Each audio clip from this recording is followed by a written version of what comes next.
Hai, Assalamualaikum warahmatullahi wabarakatuh. Kembali lagi bersama saya.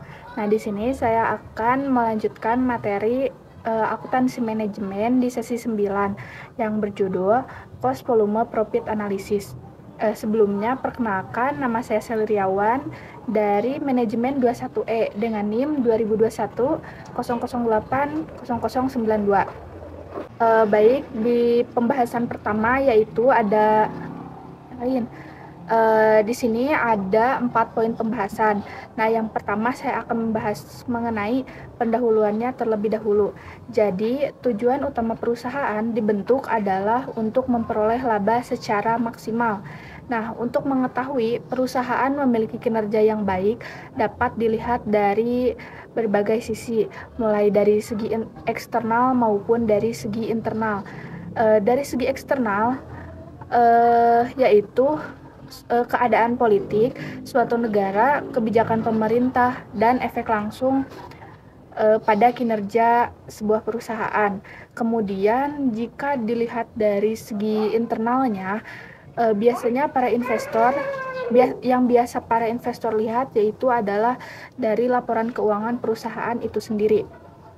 Nah, analisis cost volume profit atau CVP merupakan model yang sangat berguna untuk perencanaan dan pengambilan keputusan manajemen dalam menentukan unit yang harus dijual untuk mencapai laba yang diinginkan. Selanjutnya, biaya total. Nah, biaya total dibagi menjadi 2 bagian, yaitu tetap dan variabel. Biaya tetap selalu tetap besarnya pada semua tingkat produksi dalam jangka pendek. Tetapi biaya variabel berubah secara proporsional dengan volume produksi. Nah, laba perusahaan bergantung pada total penjualan dan biaya totalnya. Terus hal ini karena perbedaan positif antara pendapatan kotor atau penjualan dan total laba adalah keuntungan. Jadi, ada hubungan langsung antara biaya produksi volume, output, dan keuntungan yang diperoleh. Analisis cost volume profit atau CVP adalah alat penting yang menyediakan manajemen dengan informasi yang berguna untuk perencanaan manajerial dan pengambilan keputusan. Keuntungan dari sebuah perusahaan bisnis adalah hasil interaksi dari banyak faktor. Oleh karena itu, dengan melakukan sebuah analisis, manajer perusahaan dapat menargetkan atau merencanakan jumlah penjualan produk agar memperoleh keuntungan tertentu. Nah, pembahasan yang kedua yaitu mengenai cost volume profit atau CVP. Nah, cost volume profit atau CVP analisis merupakan metode untuk menganalisis bagaimana keputusan operasi dan keputusan pemasaran mempengaruhi laba bersih. Analisis cost volume profit atau CVP digunakan untuk menentukan bagaimana perubahan biaya dan volume mempengaruhi biaya pendapatan operasional dan laba bersih perusahaan. Dalam melakukan analisis ini, dalam melakukan analisis cost volume profit, ada beberapa asumsi yang dibuat, antara lain ada 5. Yang pertama, harga jual per unit adalah konstan. Yang kedua, biaya variabel per unit adalah konstan. Yang ketiga, total biaya tetap adalah konstan. Yang keempat, semua yang diproduksi akan dijual. Nah, yang terakhir, yang kelima, biaya hanya terpengaruhi karena aktivitas berubah. Terus, analisis CVP mensyaratkan bahwa semua biaya perusahaan termasuk biaya produksi, penjualan, dan administrasi diidentifikasi sebagai biaya variabel atau tetap. Analisis CVP dapat menjadi alat berharga untuk mengidentifikasi luas dan besarnya masalah ekonomi yang dihadapi oleh perusahaan dan membantu menunjukkan secara tepat jawaban yang diperlukan. Nah, pembahasan yang ketiga yaitu mengenai komponen cost volume profit analysis atau CVP. Jadi, komponen utama dari analisis CVV yaitu yang pertama ada contribution margin ratio and variable expense ratio, yang kedua yaitu break even point, yang ketiga yaitu margin of safety. Nah, yang pertama kita akan membahas mengenai contribution margin atau margin kontribusi. Margin kontribusi merupakan selisih antara pendapatan penjualan dengan biaya variabel atau variable cost. Margin kontribusi akan digunakan untuk menutup biaya tetap atau fixed cost dan laba perusahaan. Lalu, margin kontribusi dapat dinyatakan secara harga atau unit. Margin kontribusi juga dihitung sebagai harga jual per unit dikurangi biaya variabel per unit. Rumus dari margin kontribusi yaitu contribution margin sama dengan pendapatan penjualan dikurangi total biaya variabel. Nah, rumus tersebut dapat digunakan sebagai perhitungan rasio margin kontribusi. Namun, untuk mendapatkan hasil dalam persentase dapat menggunakan rumus berikut ini. Contribution margin ratio sama dengan contribution margin dibagi pendapatan penjualan. Nah, yang kedua di sini saya akan menjelaskan mengenai break even point (BEP) atau titik impas. Jadi, break even point merupakan suatu cara untuk mengetahui volume penjualan minimum agar suatu usaha tidak mengalami kerugian, tetapi belum memperoleh laba ya. Terus dalam analisis BEP memerlukan informasi mengenai penjualan dan biaya yang dikeluarkan.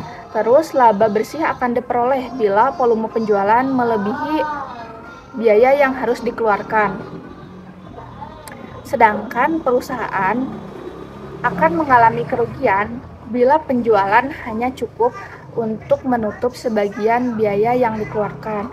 Dapat dikatakan bahwa itu tuh sudah kembali ke titik impas. Selanjutnya, analisis titik impas adalah titik di mana jumlah pendapatan sama dengan jumlah biaya yang dikeluarkan oleh perusahaan, sehingga perusahaan tidak memperoleh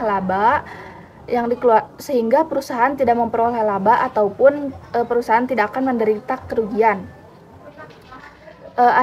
Di sini ada 4 analisis yang biasanya digunakan untuk menganalisis BEV ini ya, atau break even point. Nah, yang pertama, mengetahui jumlah penjualan minimal yang harus dipertahankan agar perusahaan tidak mengalami kerugian. Nah, yang kedua, mengetahui jumlah penjualan yang harus dicapai untuk memperoleh tingkat keuntungan tertentu. Yang ketiga, mengetahui seberapa jauh berkurangnya penjualan agar perusahaan tidak menderita kerugian. Dan yang terakhir yaitu kita harus bisa mengetahui bagaimana sih efek perubahan harga jual, biaya, dan volume penjualan tetap dalam keuntungannya. Terus ada 3 pendekatan yang dapat digunakan dalam menentukan break even point atau BEP. Nah, yang pertama ada pendekatan persamaan, yang kedua pendekatan margin kontribusi, dan yang ketiga pendekatan grafik. Nah, kita bahas satu persatu. Yang pertama saya akan membahas mengenai pendekatan persamaan. Rumus dari pendekatan persamaan yaitu Y sama dengan CX dikurangi BX dikurangi A, di mana Y adalah laba, C adalah harga jual per unit, X adalah jumlah produk yang dijual, B adalah biaya variabel persatuan, A adalah biaya tetap total, CX adalah hasil penjualan, dan BX yaitu biaya variabel total. Untuk BEP atau break even point dalam satuan mata uang dapat dihitung menggunakan rumus A dibagi 1 dikurangi BX dibagi CX. Pembahasan yang kedua yaitu pendekatan margin kontribusi. Rumus pendekatan margin kontribusi yaitu BEP, kalau misalnya menggunakan BEP unit yaitu biaya tetap dibagi margin kontribusi, sedangkan kalau misalnya BEP rupiah rumusnya yaitu biaya tetap dibagi rasio margin kontribusi. Nah, pembahasan yang ketiga yaitu pendekatan grafik. Grafik cost atau volume profit dalam BEP merupakan grafik yang di dalamnya menggambarkan hubungan antara cost, volume, dan profit. Terus di sini juga ada margin of safety atau MOS. Margin of safety atau margin keamanan adalah selisih antara rencana penjualan dengan impas penjualan. Margin of safety merupakan angka yang menunjukkan arah penjualan yang direncanakan atau budget sales dengan penjualan BEP. Jadi, margin of safety juga menggambarkan jarak batas jarak, di mana jika penjualan melampaui batas tersebut, maka penjualan akan mengalami kerugian. Terus pembahasan yang terakhir yaitu asumsi dalam analisis cost volume profit. Jadi dari persamaan yang telah dibahas di atas ada beberapa asumsi penting yang perlu kita ketahui. Nah, di sini tuh asumsi pentingnya ada 4 poin. Yang pertama yaitu fungsi biaya pendapatan adalah linear. Terus yang kedua, harga dan biaya dapat diketahui dengan pasti. Yang ketiga, produk sama dengan penjualan, dan yang terakhir, yang keempat, yaitu bauran penjualan bersifat konstan. Mungkin cukup sekian pembahasan yang bisa saya bahas di sesi 9 mengenai mata kuliah akuntansi manajemen. Kurangannya mohon maaf. Wassalamualaikum warahmatullahi wabarakatuh. Break it down, bring it back, make it clap. I got 3 old thoughts, new block, where that deep. Bitches on my line, and you know they come strapped.